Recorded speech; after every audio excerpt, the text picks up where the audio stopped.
Assalamualaikum warahmatullahi wabarakatuh.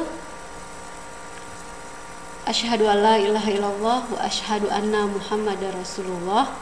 Allahumma sholli ala Muhammad wa ala ali Muhammad. Alhamdulillah, Bu Guru bisa bertemu dengan kalian semua walaupun lewat video ini. Insya Allah anak-anakku sekalian, kalian sekarang sudah kelas 6 ya. Di sini Bu Guru akan mengajar pendidikan agama Islam.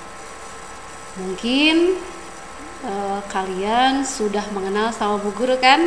Nah, kita suka bertemu, berpapasan di sekolah, dan mungkin ada beberapa di antara kalian yang pernah diajar oleh Bu Guru sebelumnya.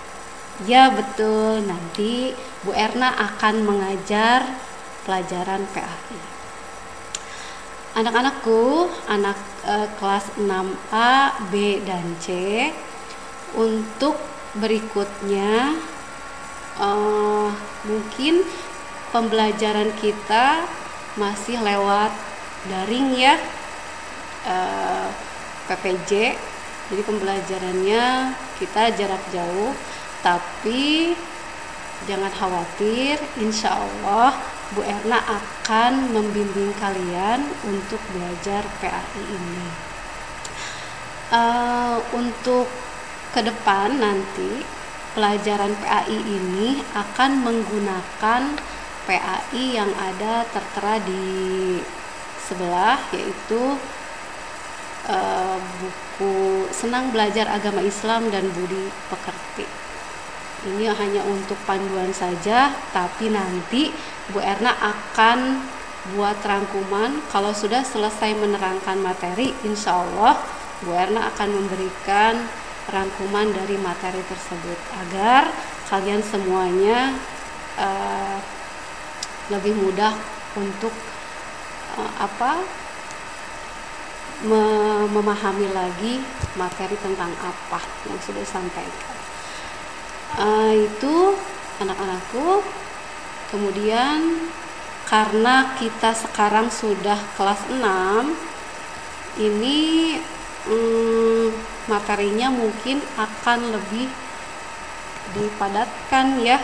Kalau yang tahun-tahun sebelumnya di semester 1 ini biasanya materi satu buku ini udah selesai di satu semester, karena nanti semester kedua itu biasanya kita banyaknya latihan dan persiapan untuk ujian.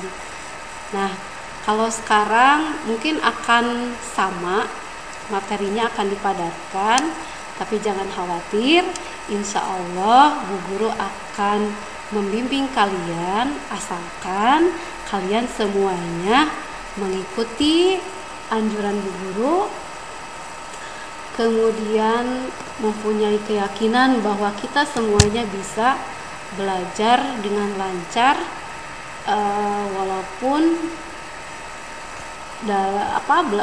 belajarnya jarak jauh ya. Insya Allah Allah akan mudahkan semuanya asalkan kita berusaha dan kalian mempunyai semangat belajar ya. Itu mungkin pengantar dari Bu Erna. Sekian dulu. Silahkan siapkan bukunya. Nanti lihat, ikuti instruksi dari Bu Guru. Itu mungkin pengantar dari Bu Erna. Mudah-mudahan kita selalu berada dalam kesehatan. Diakhiri, wassalamualaikum warahmatullahi wabarakatuh. Bismillahirrahmanirrahim. Rabbi zidni ilman warzuqni fahman wa alhqni bissalihin. Amin. Anak-anakku kelas 6, kita mengawali pelajaran PAI ini dengan materi bahasan kita sekarang adalah memahami makna surah Al-Kafirun, Al-Maidah ayat 2-3 dan Al-Hujurat ayat 12 sampai 13 dengan benar. Mudah-mudahan anak-anakku sekalian sudah menyediakan bukunya ya.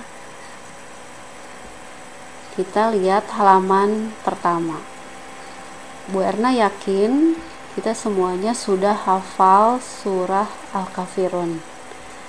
Alangkah lebih baiknya kalau kita awali, kita baca bersama surah Al-Kafirun.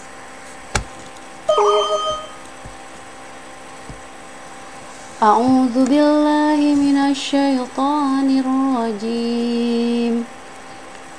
Bismillahirrahmanirrahim. Qul ya ayyuhal kafirun la a'budu ma ta'budun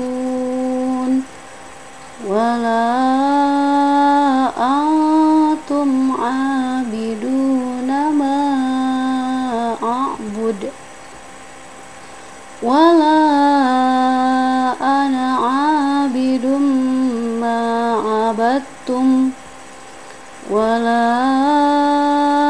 antum 'abiduna ma a'bud lakum dinukum waliyadin. Sadaqallahul azim. Bu Erna yakin semuanya pasti sudah pada hafal. Nah, yang akan kita pelajari sekarang adalah apa makna dari surah Al-Kafirun ini. Nah, kita coba lihat buka halaman kedua. Ini hanya pengantar saja. Nanti kalian semuanya bisa baca ya. Nah, lihat halaman 3. Surah Al-Kafirun. Surah Al-Kafirun terdiri atas 6 ayat. Al-Kafirun merupakan surah yang ke-109 dalam Al-Quran. Surah Al-Kafirun termasuk kelompok surah Makkiyah. Artinya diturunkan di kota Makkah. Diturunkan sesudah surah Al-Ma'un. Al-Kafirun artinya orang-orang kafir. Ini sudah kita baca ya. Sudah kita baca bersama. Sekarang tinggal kita lihat terjemahannya atau artinya. Kita lihat ayat pertama.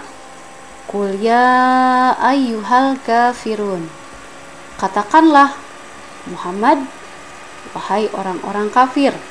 Qul, katakanlah orang-orang kafir. Katakanlah Muhammad, wahai orang-orang kafir. Lanjutkan halaman 4.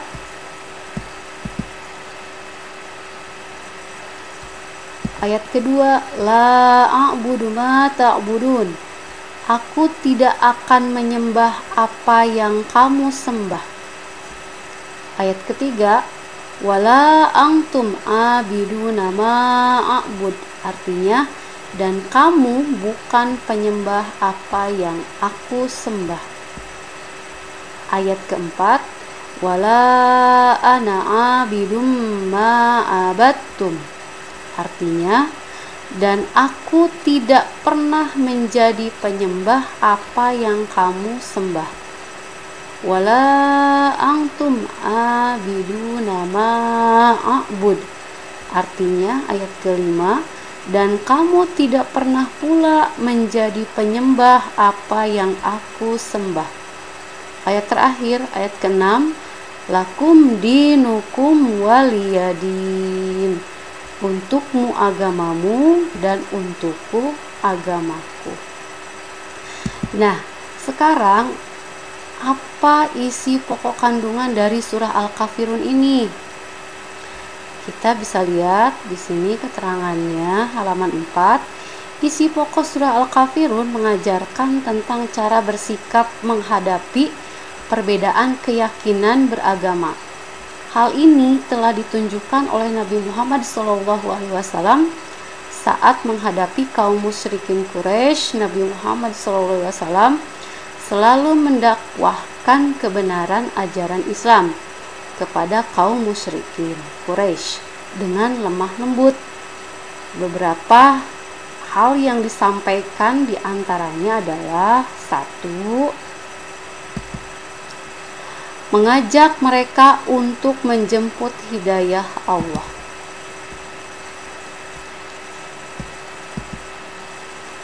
Kedua, memberi kabar gembira atas orang yang mengikuti ajaran Islam dengan surga. Yang ketiga, berdialog dan berdiskusi dengan lemah lembut kepada mereka. Nabi Muhammad SAW menyampaikan bahwa Tuhan yang disembahnya dan pengikut-pengikutnya bukanlah apa yang disembah oleh orang-orang kafir.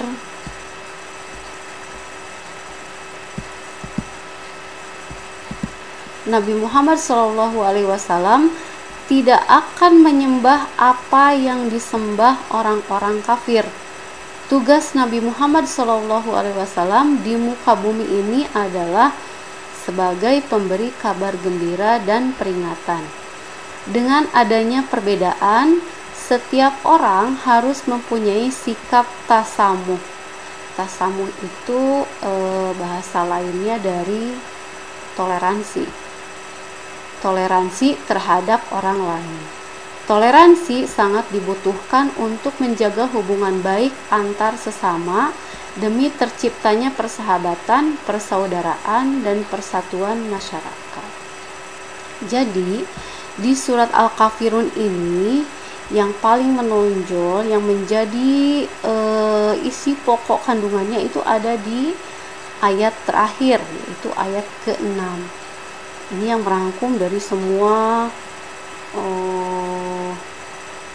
maksud dari surat Al-Kafirun itu. Lakum dinukum waliyadin, ditegaskan oleh Allah, untukmu agamamu dan untukku agamaku. Jadi isi pokok kandungan dari surat Al-Kafirun itu adalah kita mempunyai sikap toleransi kepada orang lain yang berlainan agama dengan kita. Jadi tidak ada paksaan, terserah mereka mau meyakini ajaran agama sesuai dengan keyakinan mereka. Nah, ini di halaman 5 ada menulis ayat-ayat surah Al-Kafirun. Kalau kelas 6 pasti sudah bisa ya. Ini kalau kamu ada waktu senggang silahkan tulis sambil melatih tangan kita ya, biar tidak kaku nih. Silahkan diisi di rumah. Kemudian lihat bagian B, toleransi dalam kehidupan sehari-hari.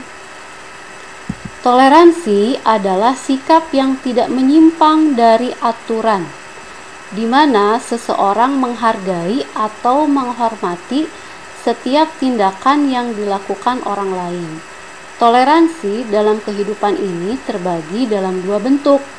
Pertama, toleransi sesama agama, yaitu toleransi yang diperbolehkan baik dalam segi ibadah dan muamalah. Yang pertama, toleransi sesama agama itu adalah toleransi yang diperbolehkan baik dalam segi ibadah dan muamalah. Kalau segi ibadah artinya contohnya ibadah kita kepada Allah, sholat, mengaji, berdoa, gitu ya. Itu ibadah yang sifatnya hubungan kita langsung kepada Allah. Dan muamalah itu artinya hubungan antar sesama manusia, tapi antar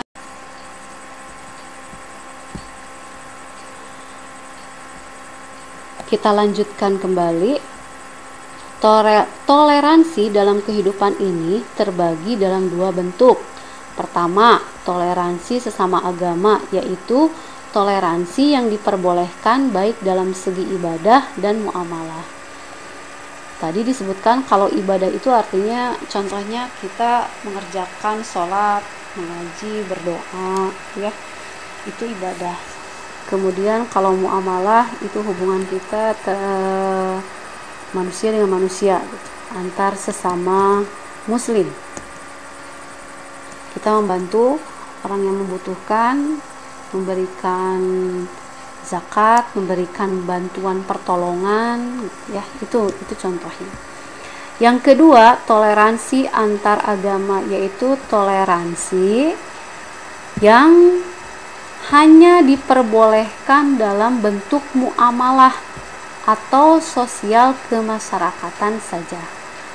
Ini khusus untuk toleransi antar agama. Jadi kita memiliki toleransi dengan yang berlainan dengan agama kita. Kita boleh bekerja sama hanya dalam masalah muamalah saja, sosial kemasyarakatan. Kita bertemu, menyapa, memberikan penghormatan, bersikap sopan, berbicara santun, nah itu ya. Bekerja sama, kalau misalkan tetangga ada yang berlainan agama, kerjasama membersihkan lingkungan rumah kita, itu contohnya.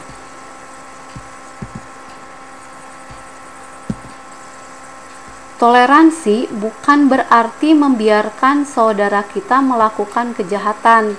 Apabila ada saudara kita seiman yang melakukan kejahatan, kita diwajibkan mengingatkannya dengan memberikan nasihat. Toleransi tidak diperbolehkan jika melanggar aturan agama. Toleransi bukanlah mengorbankan keyakinan kita karena suatu kebenaran.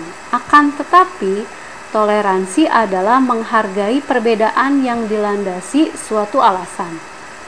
Antar pemeluk agama dilarang memaksakan kehendak kepada orang lain untuk memeluk agama mereka. Ini sesuai dengan firman Allah dalam Al-Quran, terdapat dalam surah Al-Baqarah ayat 256. La ikraha fid din, qad tabayyana rusydu minal ghayy. Artinya, tidak ada paksaan dalam menganut agama Islam. Sesungguhnya telah jelas perbedaan antara jalan yang benar dan jalan yang sesat. Itu keterangannya, bahwa di ajaran Islam itu tidak ada paksaan. Kalau seseorang itu harus memeluk agama kita, gitu, agama yang kita yakini. Pembiasaan sikap toleransi terhadap orang lain dapat kita lihat pada contoh berikut. Pertama, menghargai adanya perbedaan. Dua, menjalin persahabatan dan persaudaraan. 3. Menyadari bahwa perbedaan adalah suatu hal yang pasti dan merupakan sunatullah. Keempat, mengedepankan sikap sopan, santun, ramah, dan lemah lembut dalam hidup bermasyarakat. Yang kelima, menjadikan perbedaan sebagai sarana untuk berlomba dalam mencapai kebaikan, bukan perpecahan. Sikap toleransi yang dapat diterapkan dengan baik akan terwujud hal-hal sebagai berikut. 1. Suasana harmonis, hidup rukun dan tentram. Yang kedua, memperkuat tali silaturahmi dan persaudaraan dalam masyarakat. Kita lanjutkan halaman berikutnya, yaitu halaman 7. Yang ketiga, terwujudnya kasih sayang antar umat beragama. Yang keempat, terwujudnya berbagai kemudahan hidup. Dan yang terakhir, terhindar dari permusuhan antar sesama. Itulah bahasan tentang surah Al-Kafirun dan isi pokok kandungan dari surah Al-Kafirun. Nanti terakhir ada rangkumannya ya. Kemudian kita lanjutkan ke materi berikutnya, yaitu surah Al-Maidah ayat 2 dan 3.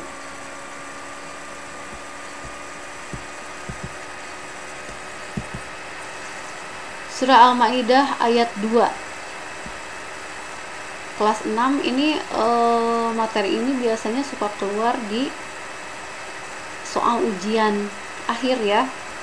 Ini sering banget ini yang surat Al-Maidah ayat 2 atau 3 yang keluar. Tapi biasanya suka diambil potongan ayatnya. Kita lihat ini yang bagian terakhirnya. Di sini ada kata yang ditunjukkan sama Bu Guru di sini, wa ta'awanu 'alal birri wat taqwa wa la ta'awanu 'alal ismi wal udwan. Mungkin sudah ada yang hafal ya, karena ini sering-sering dipakai oleh orang-orang nih. Wattaqullah innallaha syadidul iqab. Apa artinya? Wa ta'awanu, dan tolong menolonglah kalian dan tolong menolonglah kamu alal birri wat taqwa, dalam hal kebaikan dan takwa. Wala ta'awanu, dan janganlah kalian saling tolong menolong alal ismi wal udwan, dalam perbuatan dosa dan kejahatan. Wattaqullaha, dan bertakwalah kepada Allah. Innallaha, sesungguhnya Allah, syadidul iqab, sangat pedih siksaannya. Nah, ini yang menjadi intinya. Nanti kita akan lihat. Surah Al-Maidah terdiri atas 120 ayat. Al-Maidah termasuk surah yang kelima di dalam Al-Quran, termasuk golongan surah Madaniyah. Al-Maidah artinya hidangan. Sekarang kita pelajari surah Al-Maidah ayat 2-3. Ya, kalau dibaca nanti kamu bisa baca lengkapnya di Al-Quran boleh, di buku juga boleh, karena isinya sama saja. Kita lanjutkan, lihat di halaman 8. Kita lihat terjemahannya. Surat Al-Maidah ayat 2.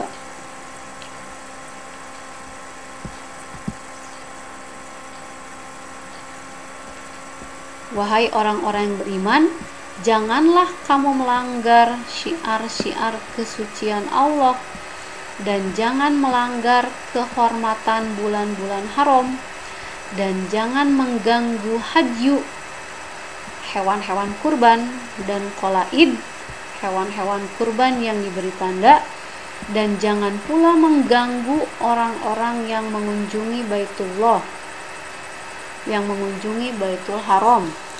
Mereka mencari karunia dan keridhaan Tuhannya.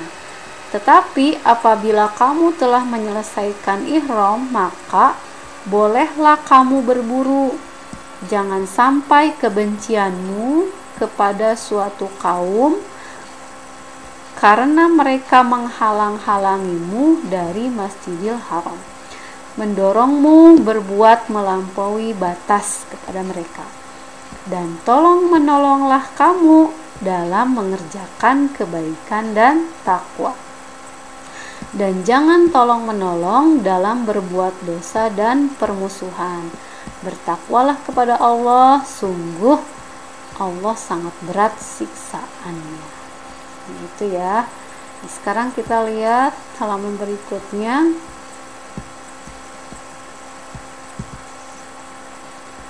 Surah Al-Maidah ayat 2.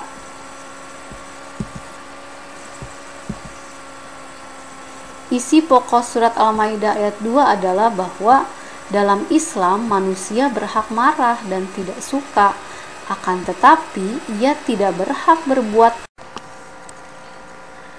Kita lanjutkan kembali. Isi pokok surah Al-Maidah ayat 2 adalah bahwa dalam Islam manusia berhak marah dan tidak suka. Akan tetapi, ia tidak berhak berbuat aniaya pada waktu marah dan pada waktu terdorong rasa benci. Islam juga menetapkan agar orang-orang beriman saling tolong-menolong dan membantu dalam berbuat kebaikan dan ketakwaan. Selain itu juga Allah Subhanahu wa taala melarang orang-orang yang beriman berbuat dosa dan pelanggaran. Sikap simpati merupakan ajaran yang harus kita teladani dan dipraktikkan dalam kehidupan sehari-hari. Dengan simpati dapat terbina persatuan dan persaudaraan sesama kita. Itu mungkin gambaran dari isi pokok surah Al-Maidah ayat kedua. Nah, sekarang kita lanjutkan ke ayat berikutnya. Masih surat Al-Maidah ayat ke-3. Kita kembali lagi ke halaman sebelumnya, yaitu halaman 8. Kita lihat terjemahannya.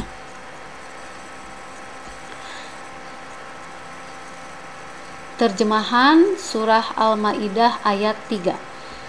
Diharamkan bagimu memakan bangkai, darah, daging babi, dan daging hewan yang disembelih bukan atas nama Allah, yang tercekik, yang dipukul, yang jatuh, yang ditanduk, dan yang diterkam binatang buas, kecuali yang sempat kamu sembelih. Dan diharamkan pula yang disembelih untuk berhala, dan diharamkan pula mengundi nasib dengan azlam. Azlam itu anak panah. Karena itu suatu perbuatan fasik.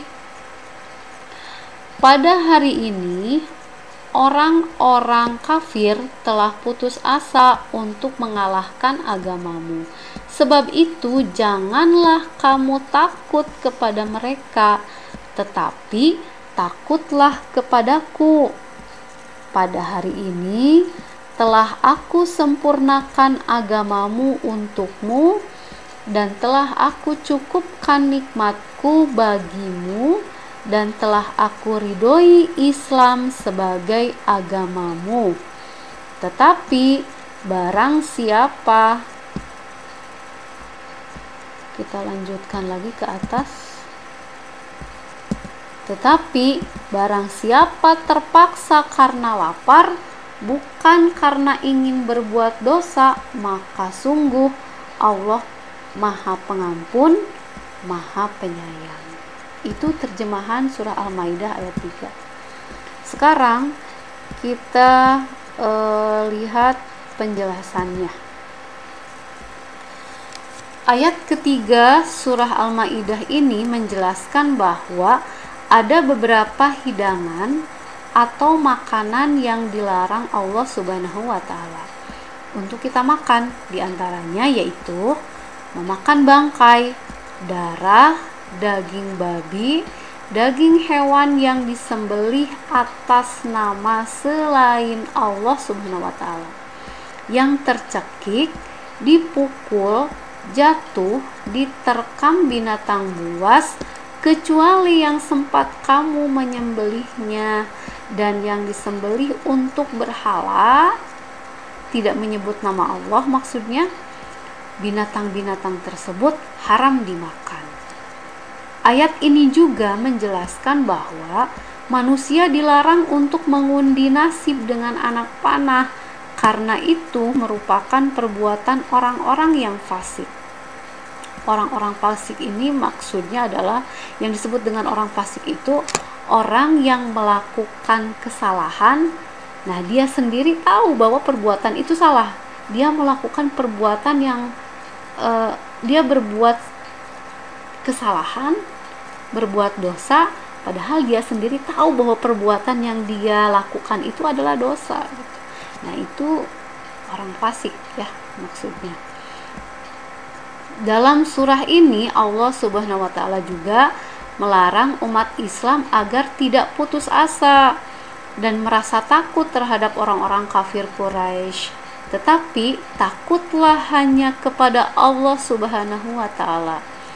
Allah Subhanahu wa taala telah menyempurnakan agama Islam sebagai agama yang diridhoi. Untuk itu, apabila mendapat kesulitan, hanya kepada Allah saja kita bergantung.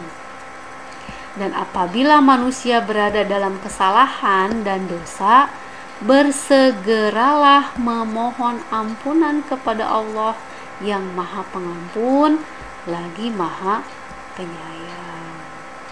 Nah, ini adalah pokok isi surah Al-Maidah ayat 3.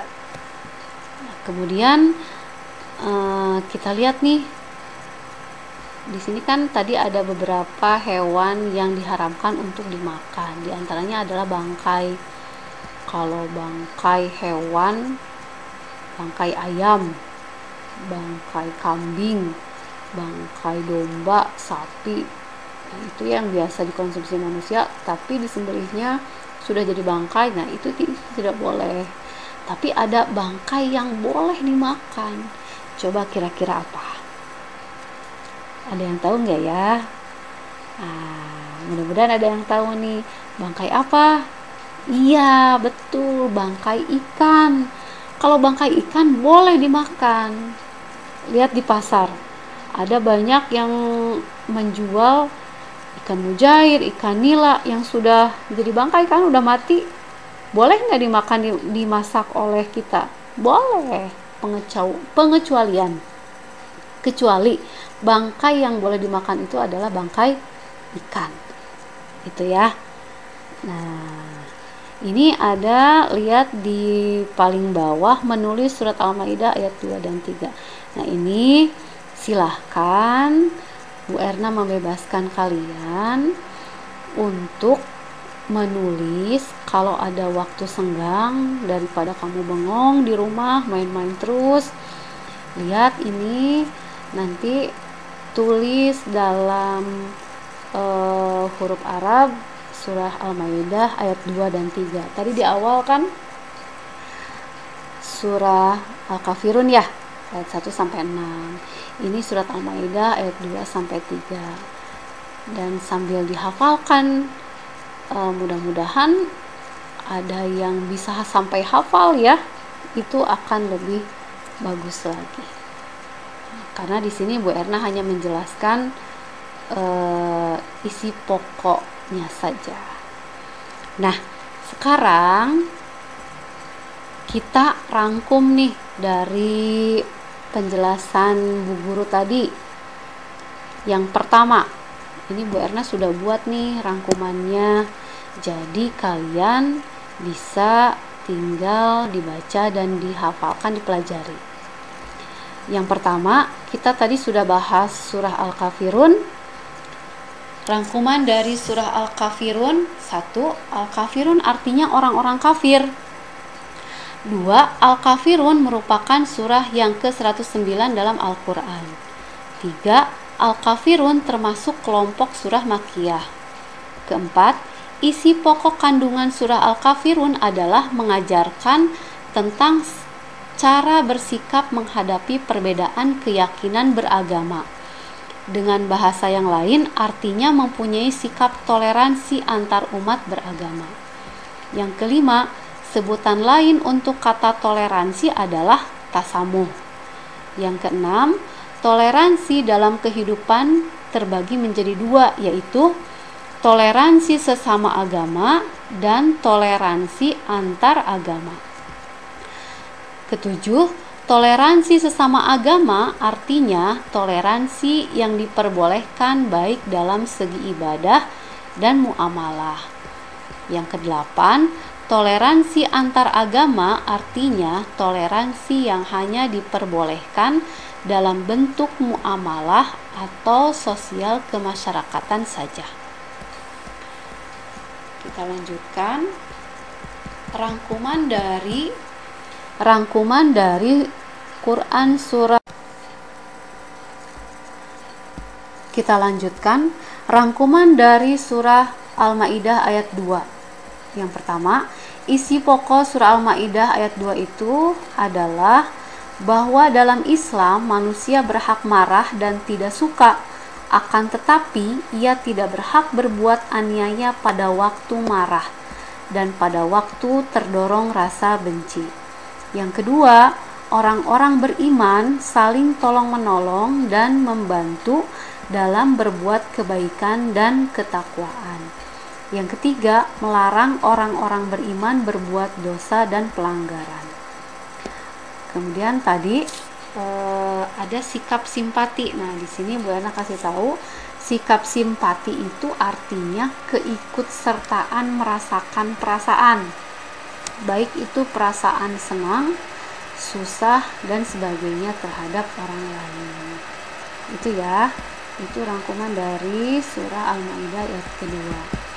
Kemudian rangkuman dari surah Al-Maidah ayat ketiga. Yang pertama, ada beberapa hidangan atau makanan yang dilarang Allah Subhanahu wa Ta'ala untuk kita makan. Yang tadi kita sudah jelaskan. Yang kedua, manusia dilarang untuk mengundi nasib dengan anak panah karena itu merupakan perbuatan orang-orang fasik. Yang ketiga, fasik artinya orang yang melakukan kesalahan walaupun mengetahui bahwa perbuatannya itu salah. Itu ya, itu pengetahuan awal arti dari fasik. Yang keempat, Allah Subhanahu wa Ta'ala melarang umat Islam agar tidak putus asa dan merasa takut terhadap orang-orang kafir. Akan tetapi takutlah hanya kepada Allah Subhanahu wa Ta'ala. Yang kelima, agama Islam adalah agama yang diridhoi Allah Subhanahu wa Ta'ala. Yang keenam, bersegeralah memohon ampunan kepada Allah Subhanahu wa Ta'ala. Nah, selagi kita masih hidup, itu syaratnya kalau kita masih hidup, nah taubat kita insya Allah akan diterima oleh Allah. Tapi tobat yang diterima oleh Allah itu adalah tobatan nasuha, tobat yang benar-benar, tobat yang sesungguhnya, tidak melakukan kembali dosa yang pernah dilakukan. Itu ya, itu mungkin sekian dulu penjelasan dari Bu Erna untuk pertemuan kali ini yang sudah kita bahas, yaitu pertama surah Al-Kafirun, yang kedua surah Al-Maidah ayat kedua, yang ketiga surah Al-Maidah ayat ketiga. Insya Allah di kesempatan yang akan datang, di pertemuan yang akan datang, kita lanjutkan kembali karena masih ada satu surah yang belum kita bahas. Sekian, mudah-mudahan kita diberikan kemudahan oleh Allah. Apabila ada kesalahan pengucapan atau penjelasan dari Bu Erna yang kurang atau ada yang salah, mohon dikoreksi lagi ya. Nanti kita bisa untuk informasi selanjutnya bisa lewat WA. Demikian, mudah-mudahan bisa dipahami oleh anak-anakku sekalian, anak-anak kelas 6, kelas 6A, B, dan C. Sekian dulu dari Bu Erna. Assalamualaikum warahmatullahi wabarakatuh.